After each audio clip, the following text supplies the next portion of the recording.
Hello guys, আসসালামু আলাইকুম। আপনারা সবাই কেমন আছেন? দেখতেই পাচ্ছেন আজকে আমি হাঁড়িতে ভালোভাবে তেল দিয়ে নেব। এখানে দেখতে পাচ্ছেন আমি 3 কেজি মাংস নিয়ে নিয়েছি। এখানে আমি এটাকে আজকে দম মাংস মাটির হাঁড়িতে রান্না করব। এর জন্য এখানে দিয়ে দিলাম আইডিয়া মতো পেঁয়াজ। যে যেমন মশলাটা ইউজ করবেন তার সেটা তেমনভাবেই দিয়ে দিবেন। আমি এখানে মশলাটা পেঁয়াজটা দিয়ে দিলাম আমার আইডিয়া মতো, দেখতেই পাচ্ছেন। কারণ এখানে দিয়ে দিলাম 3-4টা এলাচ। এলাচ গুঁড়া করে দিলেও হবে, বেটে দিলেও হবে, যে যেমন ভাবে দিবে সে তেমন। এলাচ দেখতেই পাচ্ছেন আমি এখানে একে একে সব মশলাই অ্যাড করে নেব। এর জন্য আমি এখানে দিয়ে দিলাম আইডিয়া মতো লবণ। যে যেমন ভাবুক যেমন খাই সেই আইডিয়াতেই এখানে লবণ দিয়ে দিবেন। এখানে দিয়ে দিচ্ছি হলুদ গুঁড়া। এটা আমার বাসার তৈরি হলুদ গুঁড়া। এখানে দিয়ে দিলাম মরিচের গুঁড়া। মরিচের গুঁড়াও আমার বাসায় তৈরি করা। আমি বাহির থেকে কোনো কিছু খাই না, এর জন্য আমি বাসায় তৈরি করি। দিয়ে দিলাম 4টা তেজপাতা, সরিষার তেল। এটাকে এখন খুব সুন্দর করে এখানে দিলাম বাটা মশলা। এখানে দিয়ে দেব এবার ভাজা গুঁড়া মশলা। আমি গুঁড়া মশলাটা বাসায় তৈরি করি। এর জন্য কালাভুনা মাংসর জন্য মশলা আমি নিজেই তৈরি করি বাসায়। ভিডিওটা একটু বড় হবে, দেখবেন সবাই ধৈর্য সহকারে। আশা করি ভালো লাগবে। এটাকে আমি এখানে খুব সুন্দর করে মিক্সড করে নেব।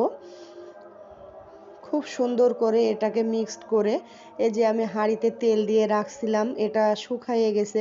হাঁড়িতে তেল দেওয়ার কারণই হলো এটা নতুন হাঁড়ি, চটে যাবে, এর জন্য না চটার জন্য আমি এখানে সরিষার তেল দিয়ে দিলাম, দিয়ে শুকাতে রাখছিলাম। এখানে আমি কয়েকটা রসুন অ্যাড করলাম, কারণ রসুন গরুর মাংস দিয়ে রান্না করলে অনেক টেস্ট লাগে। অনেকের হয়তো বা পছন্দ না, আবার অনেকেই খায়। আমার অনেক পছন্দ, আমার বাসার সবাই পছন্দ করে। এর জন্য আমি এখানে মরিচের ভিতরে আমি রসুনগুলান বসিয়ে দিলাম। একে একে আমি সুন্দরভাবে মাংসটাকে সুন্দর করে বসিয়ে নিব। কারণ দেখতেই পাচ্ছেন মাংসটা যেন একবারে পারফেক্ট হয় সে আইডিয়া মতো। আর অল্প একটু পানি দিয়ে দিতে হবে, কারণ মাংসে পানি ছাড়বে। এর জন্য আমি এখানে বেশি পানি অ্যাড করব না। উপরে একটু সরিষার তেল ছিটিয়ে দিলাম, দেখতেই পাচ্ছেন। আমি সরিষার তেলটা দিয়ে এখানে আমি আটা সেনে রাখছিলাম। এখানে আটা দিয়ে মুখটাকে সুন্দরভাবে আটকিয়ে নেব, কারণ ভিতরের ভাবটা যেন না বের হয়। এই কারণেই আমি সুন্দরভাবে এটাকে আটকিয়ে নেব। দেখতেই পাচ্ছেন আমি খুব সুন্দর করে এটাকে আটকিয়ে নেব। এখানে আমি কয়লা দিয়েই দম মাংস রান্না করব। এর জন্য আমি কয়লাটা দিয়েই আমি মাংসটা দেব। এর জন্য আমি রেডি করলাম।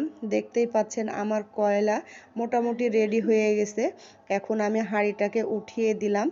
আমি খড়িগুলো এখন উঠিয়ে নেব। এর জন্য এই যে সুন্দরভাবে দেখছেন কয়লাটাই জ্বলছে। আপনারা যদি কোনো সময় দেখেন যে কয়লাটা আপনার বাসায় নেই, তখন আপনি প্রয়োজন মতো কামারের দোকানে গেলেই এটা কিনতে পারবেন। দেখতেই পাচ্ছেন আমি মাংসটা খুলে ফেলেছি, অনেক সুন্দর দেখছেন। মাংসটা পারফেক্ট হয়েছে। বাসায় করে খেলে বুঝতে পারবেন যে মাংসটা কতটা টেস্ট।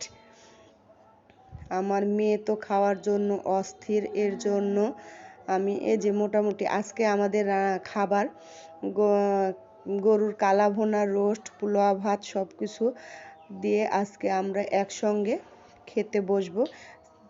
যদি ভালো লাগে লাইক, কমেন্ট, শেয়ার করবেন।